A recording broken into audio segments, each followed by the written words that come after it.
이 이야기는 8년 전 저희가 홍콩 거주 당시 일어났던 사건으로 남편에게 들은 이야기입니다.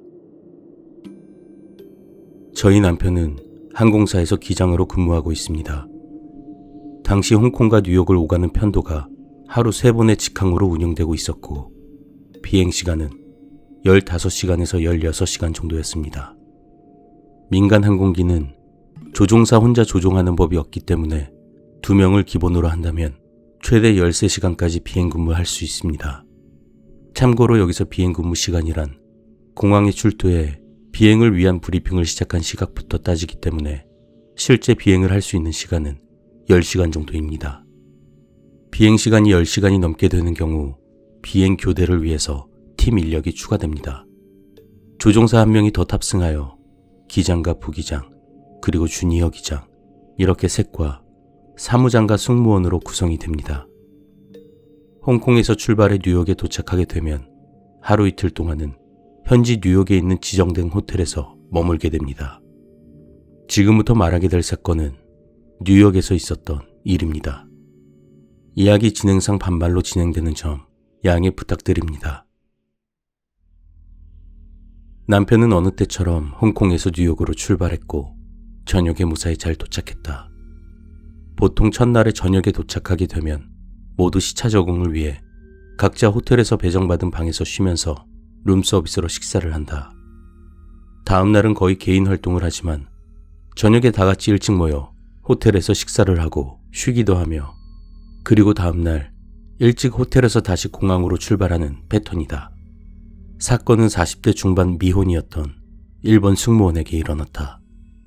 일찍 저녁 식사를 마치고 승무원끼리 호텔 로비 바에서 간단하게 칵테일을 한 잔씩 하고 있었다. 그런데 저 멀리 앉아있던 흑인 남성이 자꾸 그녀에게 관심을 표현하며 눈길을 보냈다. 칵테일 한 잔씩 마시고 다른 동료들은 피곤했는지 하나둘 일찌감치 자기 방으로 돌아갔다.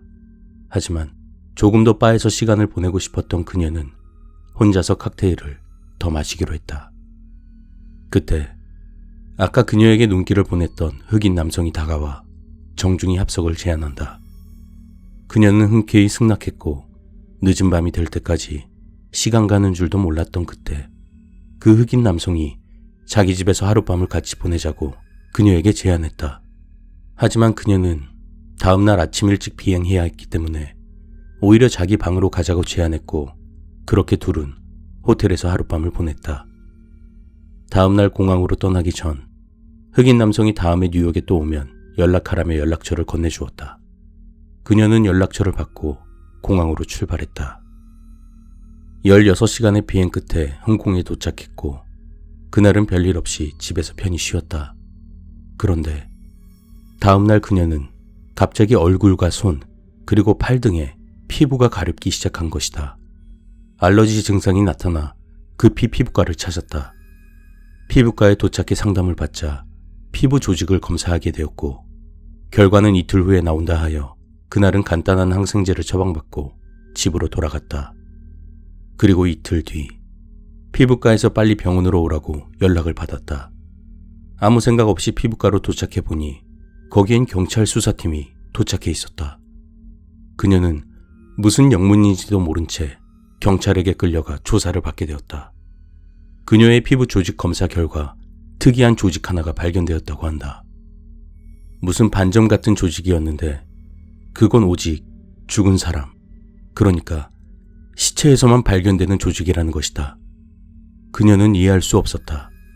경찰은 그녀에게 48시간 전에 어디서 무엇을 했는지 물어봤고 그녀는 뉴욕에서 있었던 일을 전부 얘기했다. 바에서 흑인 남성을 만나 그날 밤 성관계를 가진 것과 연락처를 받았다고 말하며 수사관에게 건넸다. 그녀에게서 흑인 남성 말고는 특별할 게 없자 경찰관은 그녀를 보내줬다. 그리고 그녀는 바로 병원으로 입원을 했다. 수사팀은 뉴욕 경찰에게 연락을 해 현재 상황을 알리고 수사 협조를 요청했다. 뉴욕팀이 그 흑인 연락처를 토대로 추적해 그의 집을 알아냈고 곧바로 출동을 했다. 그리고 그는 현장에서 바로 체포를 당한다. 당시 그의 집에서 3명의 여자 시체가 발견되었기 때문이었다. 수사 결과 그 흑인 남성은 여자를 술자리에서 집으로 유인해 살해하고 시체와 성관계를 갖는 시간 성애자였던 것이다.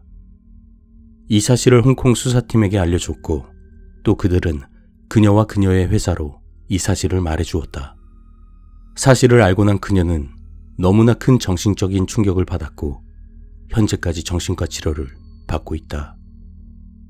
그날 밤, 만약에 그녀가 그를 따라 집에 갔었다면 그녀 역시 죽음을 면치 못했을 것이다.